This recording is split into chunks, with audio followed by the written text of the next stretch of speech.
one whom riches and rank cannot corrupt, whom poverty and lowliness cannot compromise, and whom threat and force cannot inhibit. This is called a strong man. Mencius said, aspiring to the way or the path that leads one to fulfill their role effectively is the heart of our today's video. When people come to clarify their own role, there must be a way to perform that role. That is how Miyamoto Musashi came up with the aspiration for the way. Musashi called it the way of life. For example, when you want to go to some particular place, you cannot go without knowing the way there. And if you insist on going without knowing the way, you will inevitably take the wrong route. Thus, to know how to cultivate yourself as a warrior must lie in finding out the way and knowing how to apply it. So when you aspire to the way, you take the initiative to find someone who is adept at it to be your guide. Swordsman Miyamoto Musashi wrote in the Book of Five Rings that to find the way, it's crucial to seek guidance from someone experienced, a wise master who can show you the path. However, Musashi cautioned that it is essential when choosing masters. One look for consistency in their actions and clarity in their responses. Samurai Miyamoto Musashi, one should be cautious while finding the way from the person who is to mentor you, acts in a contradictory manner, or if he speaks plausibly but is unclear in responding to actualities. Musashi said, leave at once and do not follow such men.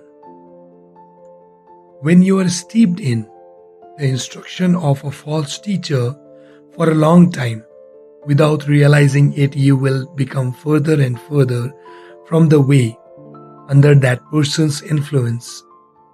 Musashi gave emphasis that if you find no wise mentor anywhere, in spite of seeking to learn from others in this way, you should turn your attention inward on your own.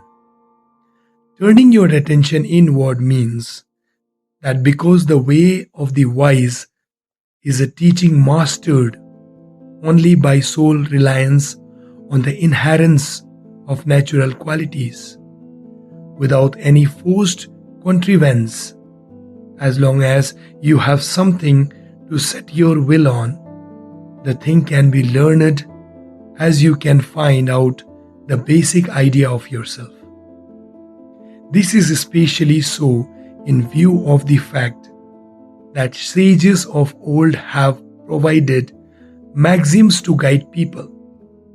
If you work carefully on this, you should be able to find the great way of the sages in them. Samurai Miyamoto Musashi himself was a Ronin, an outcast, without master, a vagabond, and above all, a self-learned man. Seeing his life wandering around, practicing his way, we can too inspire ourselves to train hard without a master, if only we know the right way. Everyone acknowledges the order of the five norms and knows that there is a way of warriors. But the problem is, some of us think knowing it is enough, while others seems to strive to no avail, trusting false teachers. Miyamoto Musashi wrote that these things happen because individual aspiration for the way is too weak. Isn't this attitude what Confucius meant by aspire to the way. There must be a way, something that cannot be expounded arbitrarily. We have to understand, if it's not effective aspiration, there is no means of attaining the way. That is the reason it is called aspiring to the way.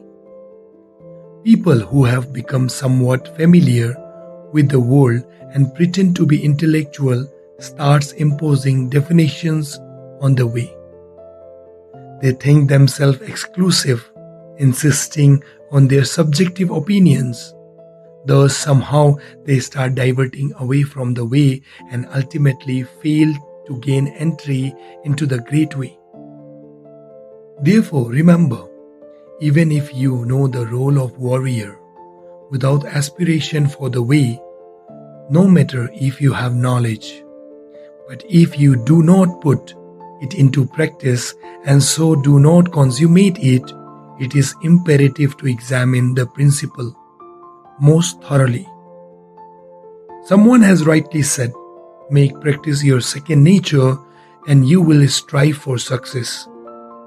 Striving to put aspiration into practice. Master Zeng once said, a warrior ought to be broad-minded and strong-willed. When the burden is heavy and the road is long, isn't it also weighty to make the humanness one's responsibility? Isn't stopping only at death also a long way to go? Needless to say, if a warrior is not broad-minded and tolerant, he cannot bear heavy burdens and cannot get far. Even if you know your role and aspire to that path, unless you put that aspiration into practice, it is just talk, not reality. And even if you put it into practice, unless you strive at it all your life and stop only at death, you will give up along the way. Then there's no possibility of attainment. Therefore, diligent practice is considered bravery in a warrior.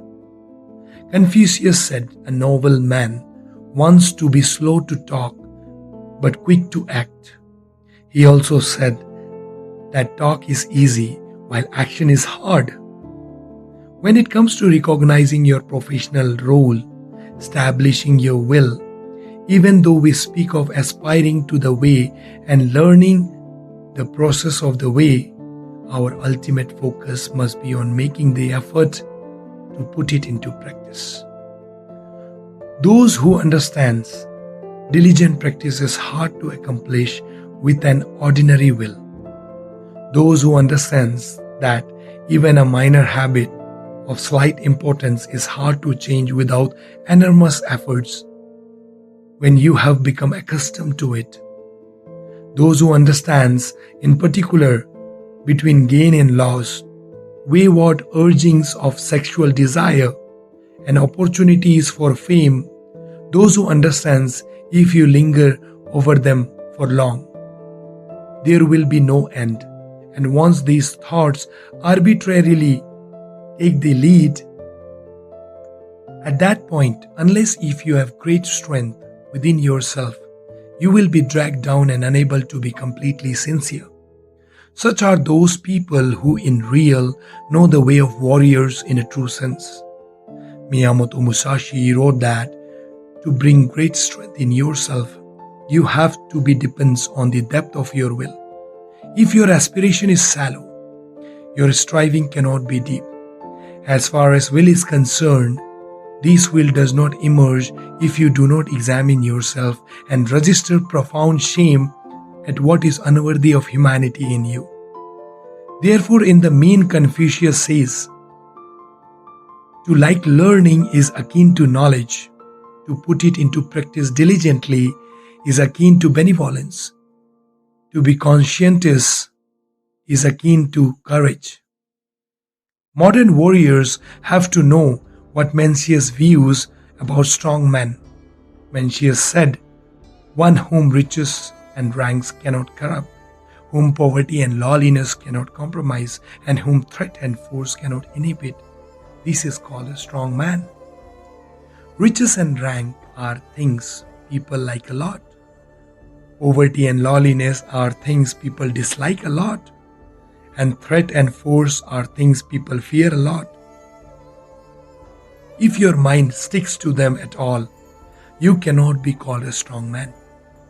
A strong man is the one who sets his will on the way of the warrior and steadily strives to put this aspiration into practice. Unless you work this way on its attentive correctness, the basis of warrior cannot be said to stand. To truly become a strong warrior, one must resist the allure of material gains and external influences. Instead, a strong man or woman is someone who sets their will on the way and steadfastly follows it until the end of their journey.